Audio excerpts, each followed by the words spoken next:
Assalamualaikum warahmatullahi wabarakatuh. Hai teman-teman, dimanapun kalian berada, saya doakan semoga selalu dalam keadaan sehat ya. Jumpa lagi di Kak Cek Bird Farm. Teman-teman, hari ini saya akan membahas racikan pakan yang saya gunakan di peternakan saya. Nah, kira-kira ada jenis pakan apa aja ya yang ada di peternakan saya? Buat yang ingin tahu, tonton videonya sampai habis. Let's go teman-teman. Oke teman-teman, tanpa berbasa-basi lagi, langsung aja kita lihat pakan ternaknya yang saya racik sendiri nih teman-teman. Ada 3 jenis biji-bijian.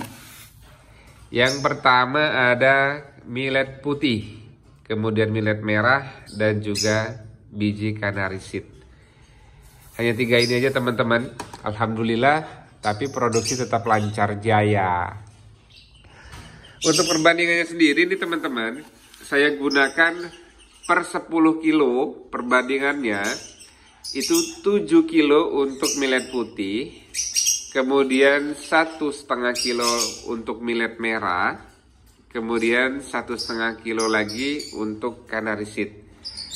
Lalu saya oplos, saya campur, jadilah seperti ini teman-teman. Sebelum saya putuskan untuk menggunakan 3 jenis pakan tadi teman-teman, saya juga pernah beberapa kali mengganti pakan yang ada di peternakan saya. Pernah saya beli pakan yang langsung dari pabrikan. Waktu itu saya beli 1 karungnya isinya 10 kilo. Di dalam 10 kilo tersebut terdapat 13 jenis macam biji-bijian. Setelah saya aplikasikan kurang lebih 2 bulan teman-teman, ternyata indukan lovebird yang ada di peternakan saya itu hanya mengacak-acak makanan tersebut, hanya beberapa jenis macam biji-bijian yang dipakan. Itu terbukti saya lihat dari kotoran atau ampas yang ada di tatakan kotoran. Banyak sekali biji-bijian yang masih utuh, yang hanya dibuang aja oleh indukan lovebird ini teman-teman. Jadi setelah kurang lebih 2 bulan saya putuskan untuk tidak menggunakan jenis pakan tersebut, tanpa sebut merek ya teman-teman ya. Kemudian saya ganti, saya racik sendiri, coba racik sendiri teman-teman, dengan menggunakan millet. Kemudian saya campur dengan salah satu merek yang branded, yang harganya lumayan mahal ya menurut saya teman-teman ya.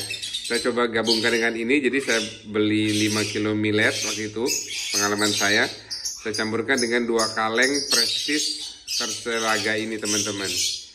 Tapi sama aja, banyakan juga tetap diacak-acak. Ada beberapa juga dari biji-bijian tersebut yang tidak dimakan, yang hanya diacak-acak atau dibuang ya teman-teman. Selain dari 2 pakan tadi teman-teman, saya juga pernah mencoba untuk meracik pakan kembali. Setelah saya lihat channel YouTube salah satu peternak lovebird senior, bahwasanya menggunakan millet putih kemudian dimix dengan gold coin perkutut, dan itu saya coba terapkan di peternakan saya teman-teman. Ternyata hasilnya sama aja, diacak-acak juga nih teman-teman. Dah, setelah melalui beberapa eksperimen panjang, saya putuskan untuk menggunakan 3 jenis pakan yang saya sebutkan di awal tadi, yaitu millet putih, millet merah, dan juga kanari seed. Nah, untuk hasil produksi sendiri setelah saya bandingkan dengan menggunakan pakan yang lengkap 13 biji tadi, kemudian menggunakan Verselaga dan juga menggunakan gold coinnya perkutut, ternyata hasilnya menurut saya nih, pengalaman saya teman-teman, justru dengan menggunakan 3 jenis pakan ini hasilnya lebih maksimal teman-teman, dan pakan juga lebih hemat. Tidak ada yang terbuang, ada yang terbuang memang, tapi tidak sebanyak pada saat saya menggunakan 3 jenis varian makanan yang sebelumnya teman-teman. Ya karena memang lovebird ini kan sifatnya ada indukan yang tertentu yang hobi ngacak-ngacak makanan ya teman-teman ya. Ada juga yang makannya rapi ya teman-teman ya. Tapi kembali lagi sih kepada indukannya. Kalau indukannya rapi, biasanya makanannya akan lebih awet ya teman-teman ya, dan lebih hemat tentunya. Untuk meningkatkan produksi, selain pakan inti teman-teman, saya juga memberikan egg food ya di peternakan saya. Nah untuk egg foodnya sendiri saya gunakan pur ayam teman-teman. Ini pur ayamnya jenisnya BR1, penampakannya seperti ini teman-teman. Nah, ini dia nih BR1. Kenapa saya menggunakan pur ayam? Karena saya menggunakan metode peternakannya sistem kering ya teman-teman ya. Jadi saya tidak menggunakan kangkung, kemudian kecambah ataupun makanan egg food lainnya yang dapat mendongkrak birahi burung lovebird-nya. Nah, kalau saya sendiri teman-teman, untuk mendongkrak birahi burung lovebird di peternakan saya, itu saya menggunakan vitamin teman-teman.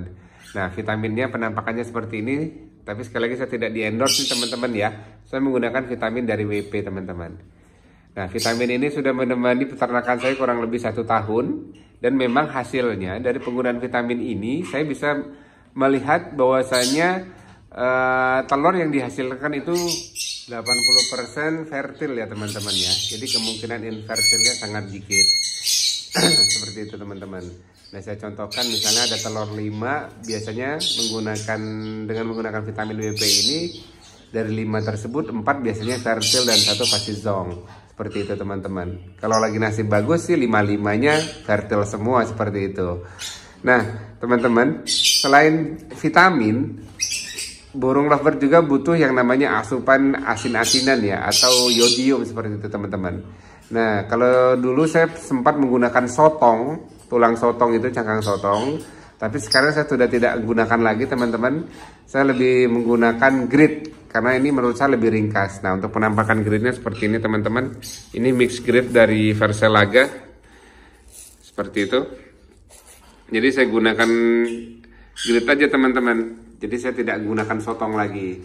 Karena grid ini lebih simpel, tinggal taruh di cepuk 1 atau 2 sendok secukupnya. Sekira kosong kita tambahkan lagi. Seperti itu teman-teman. Untuk egg foodnya sendiri teman-teman, yang BR1 saya sampaikan tadi, itu saya berinya 2 hari 1 kali per 1 sendok susu ini teman-teman. Jadi tidak terlalu banyak ya ngasihnya ya. Nah, misalnya udah halus seperti ini, sebelumnya tinggal saya tambahkan aja seperti itu. Cukup seperti itu aja teman-teman. Jadi untuk pemberian BR1-nya memang tidak terlalu banyak ya, hanya cukup 1 sendok ini aja. Sendok susu nih takarannya teman-teman. Jadi banyak yang bilang juga kalau menggunakan pur ayam nanti bulunya pada pecah-pecah. Selama pengalaman saya ternak ini teman-teman dan menggunakan BR1 ini kurang lebih hampir 8 bulan. Alhamdulillah sampai saat ini kalau untuk bulu yang pecah-pecah itu belum ada teman-teman. Nah, biasanya kenapa bulu lovebird timbul pecah-pecah itu biasanya indukannya ewing kali ewing.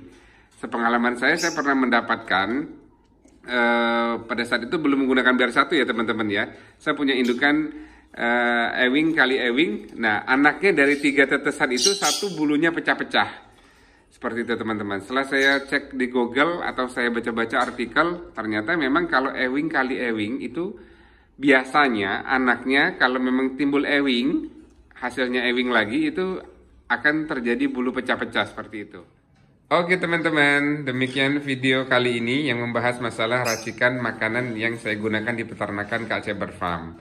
Buat yang mau bertanya ataupun ingin memberikan komentar, masukan dan saran, silakan di kolom komentar. Jangan lupa like dan subscribe-nya ya teman-teman ya.